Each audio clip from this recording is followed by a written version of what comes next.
El poder del testimonio en el Nuevo Testamento es el poder del testimonio personal. Los creyentes del primer siglo compartieron a un Cristo que conocían por experiencia. Los cristianos imaginarios, si existe tal término, nunca cambiarán el mundo. Pero cuando Cristo habita en nuestros corazones a través del ministerio del Espíritu Santo, nuestras vidas cambian. Testificar, por supuesto, es una tarea pesada si es simplemente un deber o una obligación religiosa o lo hacemos para cumplir con algún líder. Pero, amados, es una delicia si proviene de un corazón rebosante de amor por el Cristo que nos ha redimido. Y cuando estamos enamorados, disfrutamos hablando con la persona que amamos, ¿verdad? Y lo que es verdad para el amor humano, ciertamente también es verdad para el amor divino. El poder del testimonio en el Nuevo Testamento fue precisamente esto. Los creyentes compartieron espontáneamente a un Cristo que amaban. Testificar no era un requisito legalista, fue la respuesta del corazón al sacrificio de Cristo en la cruz. Así que en la lección de hoy redescubriremos cuán poderosos son nuestros testimonios personales para influir en otros para Cristo. El poder transformador de nuestro testimonio personal no es lo mal que fuimos o lo malo que fuimos o lo bueno que somos ahora. Se trata del Cristo que vino a este mundo maldito por el pecado en una misión redentora de amor para redimirnos. Podemos testificar con seguridad, no por quienes somos, sino por quien es Él. Mantente en sintonía.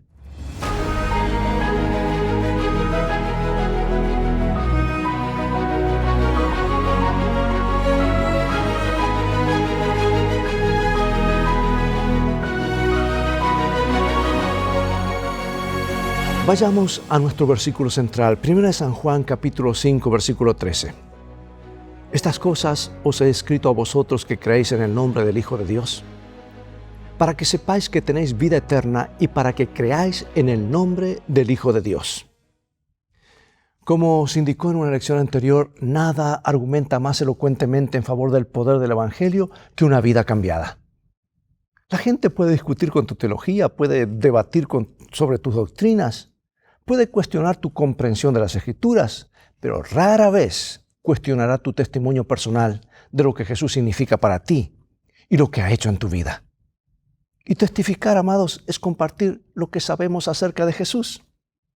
Es dejar saber que otros sepan lo que Él significa para nosotros y lo que ha hecho por nosotros.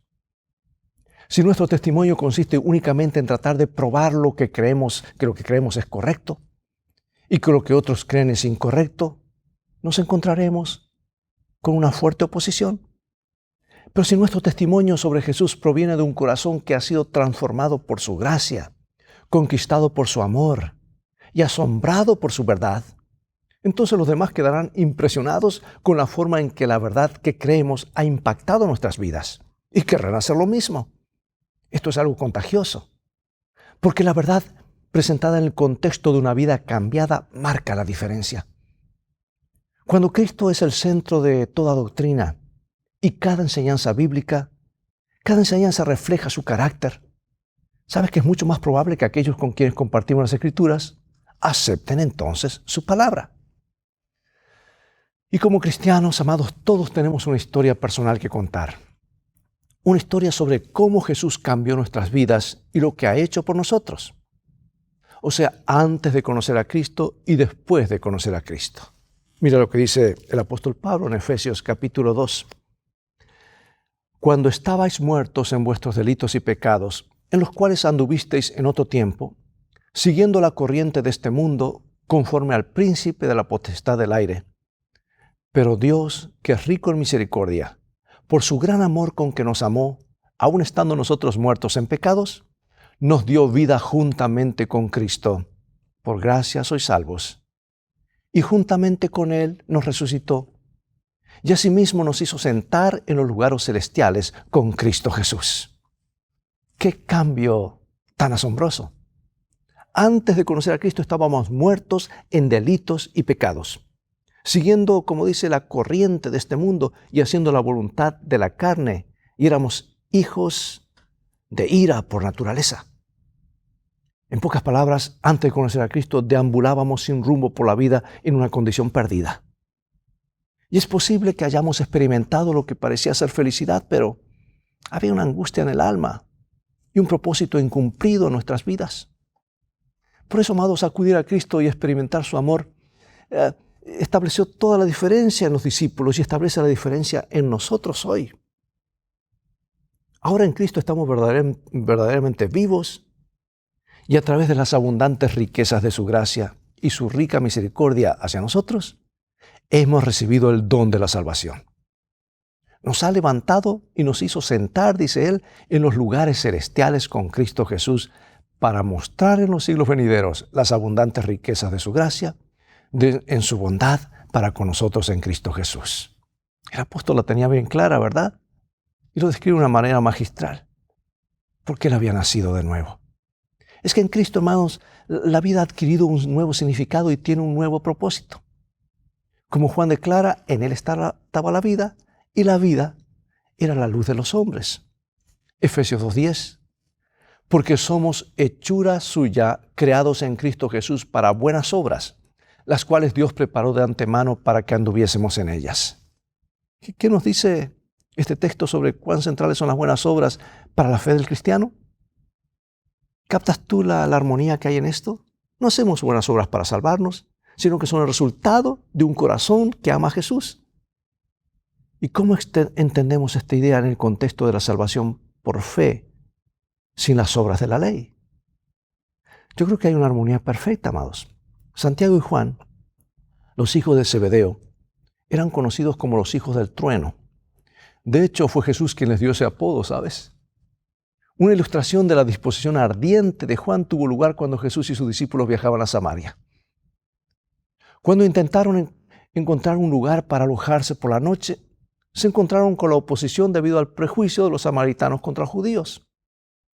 Se les rehusó incluso el más humilde de los alojamientos. Y Santiago y Juan no pensaron que tenían la solución al problema. Ellos eran de armas tomar, por decir así. Dice, viendo esto, sus discípulos Jacobo y Juan dijeron, Señor, ¿quieres que mandemos que descienda fuego del cielo como hizo Elías y los consuma? Jesús los reprendió a estos hermanos. Y todos salieron del pueblo en silencio. El camino de Jesús, amados, es el camino del amor, no la fuerza combativa. En presencia del amor de Jesús, la impetuosidad y la ira de Juan se transformaron en bondad amorosa y un espíritu amable y compasivo. ¿Y cómo cambió Juan? Llegó a ser el discípulo que más habló acerca del amor de Dios. Y tenemos en la primera epístola de Juan la palabra amor que aparece casi 40 veces en sus diversas formas. En realidad, algunos dicen que aparece 50 veces. Veamos qué nos dicen estos pasajes sobre el testimonio de Juan y los cambios que tuvieron lugar en su vida debido a su interacción con Jesús. Son varios, pero no podemos pasarlos por alto. Vamos a 1 San Juan. Lo que era desde el principio, lo que hemos oído, lo que hemos visto con nuestros ojos, lo que hemos contemplado y palparon nuestras manos tocante al verbo de vida, porque la vida fue manifestada, y la hemos visto y testificamos, y os anunciamos la vida eterna, la cual estaba con el Padre y se nos manifestó. Lo que hemos visto y oído, eso os anunciamos para que también vosotros tengáis comunión con nosotros, y nuestra comunión verdaderamente es con el Padre y con su Hijo Jesucristo. Estas cosas os escribimos para que vuestro gozo sea cumplido. Mirad cuál amor nos ha dado el Padre para que seamos llamados hijos de Dios. Por esto el mundo no nos conoce porque no le conoció a Él. Amados, amémonos unos a otros, porque el amor es de Dios. Todo el que ama es nacido de Dios y conoce a Dios. El que no ama no ha conocido a Dios, porque Dios es amor. Y en esto se mostró el amor de Dios para con nosotros, en que Dios envió a su Hijo unigénito al mundo para que vivamos por Él. En esto consiste el amor. No en que nosotros hayamos amado a Dios, sino que Él nos amó a nosotros y envió a su Hijo en propiciación por nuestros pecados.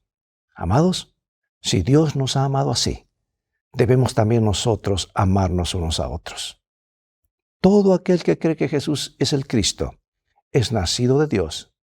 Y todo aquel que ama al que engendró, ama también al que ha sido engendrado por Él. En esto conocemos que amamos a los hijos de Dios y cuando amamos a Dios y guardamos sus mandamientos. Pues este es el amor de Dios, que guardemos sus mandamientos. Y sus mandamientos no son gravosos. Porque todo lo que es nacido de Dios vence el mundo, y esta es la victoria que ha vencido al mundo, nuestra fe. ¿Quién es el que vence al mundo? Sino el que cree que Jesús es el Hijo de Dios. Hermanos, hay un principio eterno, universal, en estas palabras de Juan, en el amor de Dios. Vamos a ver cómo lo explica Elena de White en El deseado de todas las gentes. Ella dice así: el ejercicio de la fuerza es contrario a los principios del gobierno de Dios. Él desea solo el servicio de amor, y el amor no puede ser exigido, no puede ser ganado por la fuerza o autoridad. El amor se despierta únicamente por el amor. O sea que cuando estamos comprometidos con Cristo, su amor brillará a través de nosotros hacia los demás. Es un reflejo de su carácter, ¿verdad? El mayor testimonio del cristiano es una vida cambiada.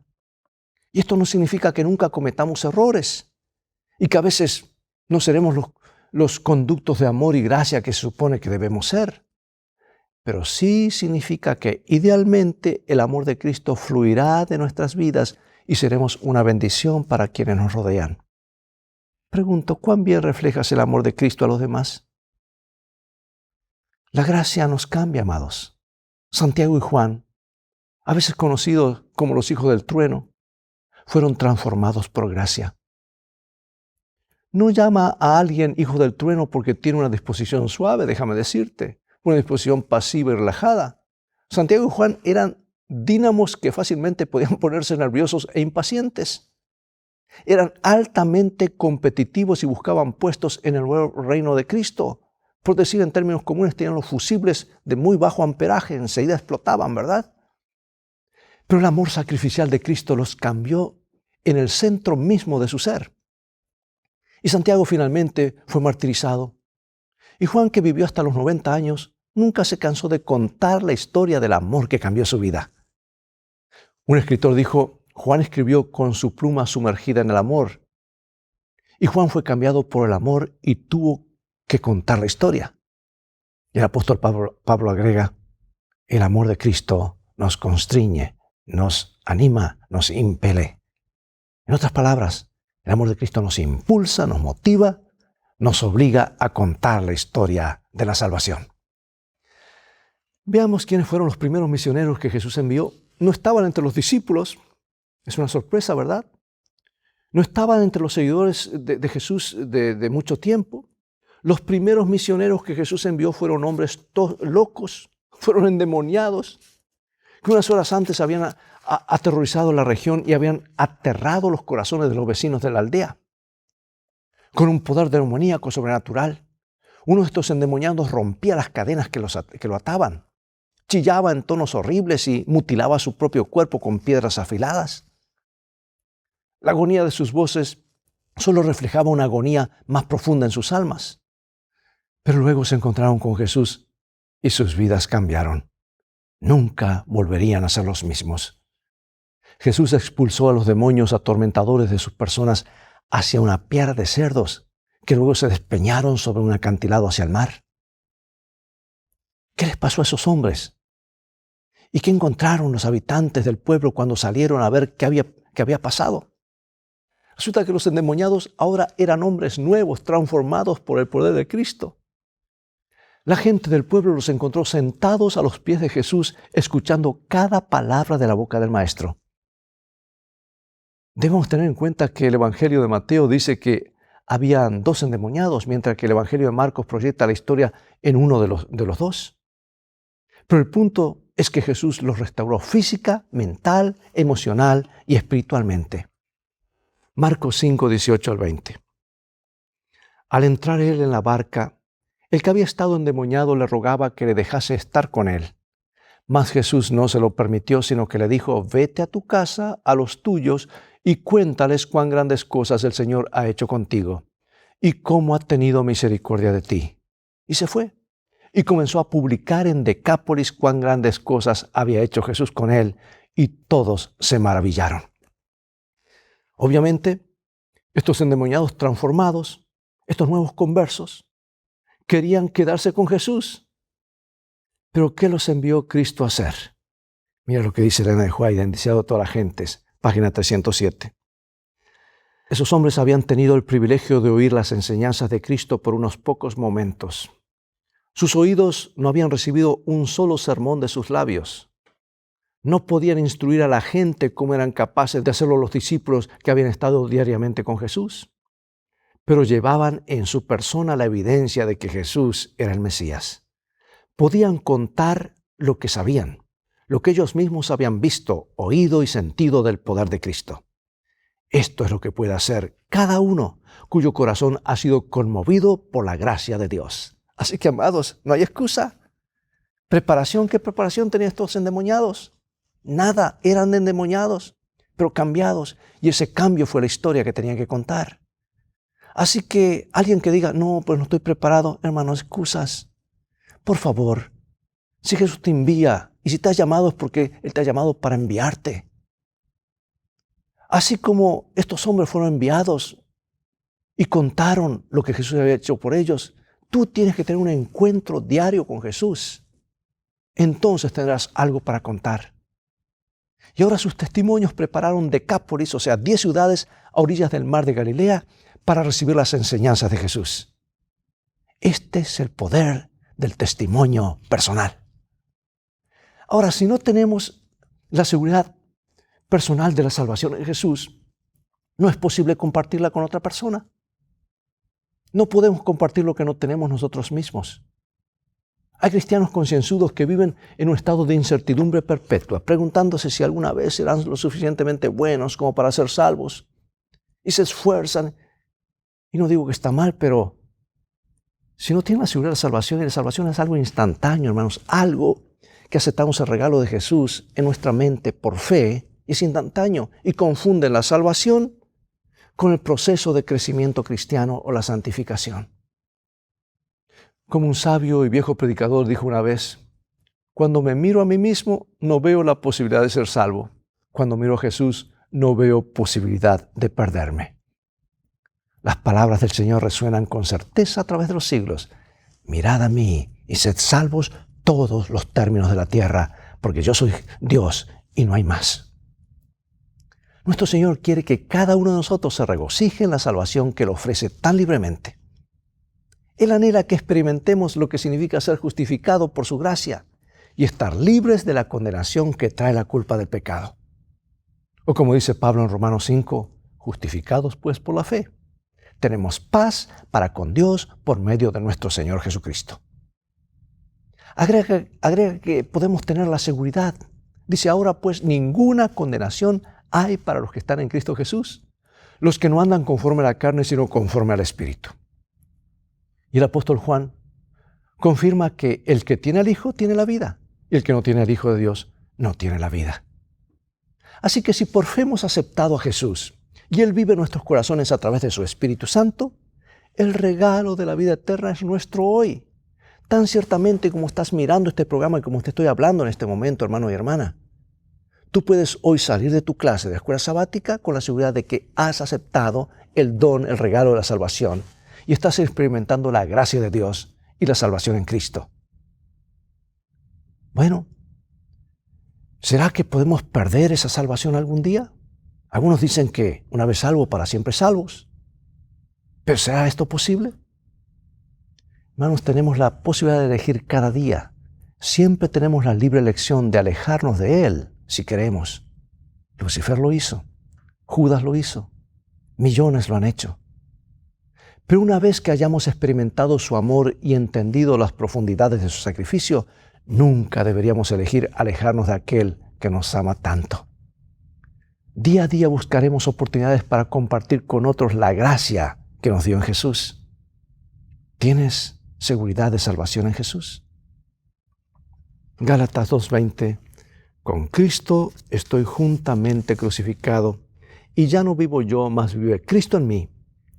Y lo que ahora vivo en la carne, lo vivo en la fe del Hijo de Dios, el cual me amó y se entregó a sí mismo por mí. Ciertamente hay sacrificios cuando aceptamos a Cristo. Hay cosas que nos pide que rindamos. Jesús dejó en claro el compromiso que se necesita para seguirlo. Dice, si alguno quiere venir en pos de mí, niéguese a sí mismo, tome su cruz cada día y sígame. La muerte en una cruz es una muerte dolorosa. Y cuando entregamos nuestras vidas ante la invitación de Cristo, y este viejo hombre de pecado es crucificado, es doloroso. A veces cuesta dejar algunas cosas, ¿verdad? Y a veces es doloroso renunciar a los deseos preciados y los hábitos de toda una vida. Pero escucha bien, las recompensas superan con creces el dolor. Los testimonios poderosos que tienen un impacto que cambia la vida de los demás se centran en lo que Cristo ha hecho por nosotros. No en lo que hemos renunciado por Él, sino lo que Él ha hecho por nosotros. Se centran en su sacrificio, no en nuestros así llamados sacrificios. Porque Cristo nunca nos pide que renunciemos a nada que sea de nuestro mayor interés retener. Sin embargo, la historia del cristianismo está llena de historias de aquellos que tuvieron que hacer enormes sacrificios por amor de Cristo. No es que estas personas estuvieran ganando la salvación o que sus actos, sin importar cuán desinteresados y sacrificados hubiesen sido, les dio mérito ante Dios. No es por nuestros méritos, porque estamos manchados de pecado. Es por los méritos de Jesús. En cambio, en la mayoría de los casos, al darse cuenta de lo que Cristo había hecho por ellos, estos hombres y mujeres estaban dispuestos a poner todo sobre el altar del sacrificio de acuerdo con el llamado de Dios en su vida. San Juan 1, 12, 10 y luego el 14. Mas a todos los que le recibieron, a los que creen en su nombre, les dio potestad de ser hechos hijos de Dios. El ladrón no viene sino para hurtar y matar y destruir. Yo he venido para que tengan vida y para que la tengan en abundancia. La paz os dejo, mi paz os doy, no os la doy como el mundo la da. No se turbe vuestro corazón, ni tenga miedo. 1 Corintios 1:30. Mas por Él estáis vosotros en Cristo Jesús, el cual ha sido hecho por Dios sabiduría, justificación, santificación y redención. O sea que nuestro testimonio siempre se basa en lo que Cristo ha hecho por nosotros. Y a la luz de los textos anteriores que acabamos de leer, piensa en lo que Cristo ha hecho por ti, amigo y amiga, hermano y hermana. Es posible que hayas sido un cristiano dedicado toda la vida, o posiblemente hayas experimentado una conversión más dramática. Medita en lo bueno que Jesús ha sido contigo y el propósito que Él tiene para tu vida, la paz y la felicidad que te ha dado. Piensa en las veces que te ha dado la fuerza para superar las experiencias difíciles de tu vida. ¿Qué tipo de sacrificios has sido llamado a hacer por el bien de Cristo? ¿Qué has aprendido de tus experiencias que podría ser una bendición para los demás? Y yo quiero finalizar ahora con estos hermosos párrafos de mi autora favorita, seguidos de algunas preguntas de reflexión. Dice así el deseado de todas las gentes. La muchedumbre maravillada que se apretujaba en derredor de Cristo no se percató del incremento de poder vital. Pero cuando la mujer enferma extendió la mano para tocarlo, creyendo que sería sanada, sintió la virtud sanadora. Así es también en las cosas espirituales. El hablar de religión de una manera casual, el orar sin hambre del alma ni fe viviente, no vale la pena. Una fe nominal en Cristo, que lo acepta meramente como Salvador del mundo, jamás puede traer sanidad al alma. La fe es para salvación, no es un mero asentimiento intelectual de la verdad. No es suficiente creer acerca de Cristo, debemos creer en Él. La única fe que nos beneficiará es la que lo acepta como Salvador personal. La fe que se apropia de sus méritos para uno mismo. Nuestra confesión de su fidelidad es el agente escogido por el cielo para revelar a Cristo al mundo. Debemos reconocer su gracia como fue dada a conocer por los santos de antaño. Pero lo que será más eficaz es el testimonio de nuestra propia experiencia. Somos testigos de Dios mientras revelamos en nosotros mismos la obra de un poder divino. Cada persona tiene una vida distinta de todas las demás y una experiencia que difiere esencialmente de la suya. Dios desea que nuestra alabanza ascienda a Él, marcada por nuestra propia individualidad. Esos preciosos reconocimientos para la alabanza de la gloria de su gracia, cuando están respaldadas por una vida semejante a la de Cristo, tienen un poder irresistible que obra para la salvación de las almas. Poderosa cita, poderoso mensaje. ¿Por qué crees que nuestro testimonio personal sobre lo que Cristo ha hecho por nosotros es tan poderoso? ¿Por qué tu experiencia debe ser capaz de enseñarme algo de por qué debería yo seguir a Jesús? ¿Está siendo un ejemplo para que otros digan, yo quiero seguirle?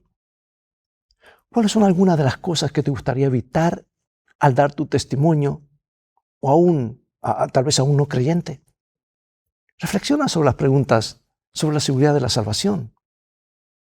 ¿Por qué esto parte tan importante de la experiencia cristiana? ¿Cómo podemos estar seguros de nuestra propia salvación y al mismo tiempo no ser presuntuosos? Preguntas prácticas que debemos hacerlas con oración y pedir que el Espíritu Santo examine nuestros corazones para que podamos realmente compartir y reflejar a Jesús y contar nuestra historia. Acompáñame en oración. Gracias, nuestro Padre, porque nos das la oportunidad de servirte. Queremos tener un encuentro con Jesús cada día para contar a otros lo que Él ha hecho, lo que está haciendo y lo que hará por nosotros. Y al hacerlo, que lo hagamos con alegría, con gozo. Porque un buen regalo es difícil ocultarlo. Queremos compartirlo con los demás. Bendícenos como individuos y como iglesia. Sabemos que lo harás porque lo pedimos en el nombre de Jesús. Amén. Bien amigos, se acabó el tiempo hoy. Es todo el tiempo que tenemos para este programa y ha llegado el momento de despedirnos y será hasta el próximo programa de la serie Lecciones de Vida. Te animo a invitar a otros a sintonizar este canal y, ¿por qué no?, tú mismo a transformarte en un canal de bendiciones. Tal vez ofreciendo un estudio bíblico, orando por alguien, hablando del amor de Jesús a otra persona. Dios te bendiga y te guarde y recuerda, tú vales mucho para Jesús. Él te ama más de lo que puedes imaginar. Maranata.